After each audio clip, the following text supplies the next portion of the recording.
اپنی چھوٹی بہن کو معاف کر دیں۔ دنیا میں سب مل جاتا ہے لیکن بہن نہیں ملتی۔ میری اس نادانی کو بھول سمجھ کر مجھے معاف کر دیں آپا، اور مجھے وہی مقام واپس دے دیں جو پہلے آپ کے دل میں تھا۔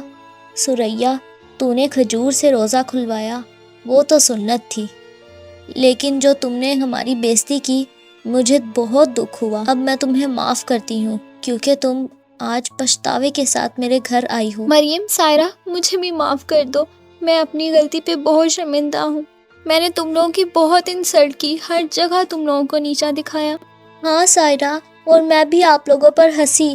آپ لوگوں کے سامنے بیٹھ کر ہم نے بہت اچھے اچھے پکوان کھائے، لیکن تم لوگوں کو پانی اور کھجور سے روزہ کھلوایا۔ پلیز ہم سب کو معاف کر دو۔ کوئی بات نہیں، میں نے تم لوگوں کو معاف کیا۔ سریا خالہ، معافی شافی تو چلتی رہے گی۔ اگلی دفعہ جب آپ لوگ ہماری دعوت کریں گے تو میں آپ کو پہلے سے ہی لسٹ بنا کر دے دوں گی۔ دونوں بہنیں آپس میں مل جاتی ہیں اور ایک ہی گھر میں خوشی سے رہتی ہیں۔ اگر آپ کو ہماری کہانیاں پسند آ رہی ہیں تو ہمارے چینل کو لائک، سبسکرائب اور بیل آئیکن کو دبانا مت بھولیے گا۔ یہ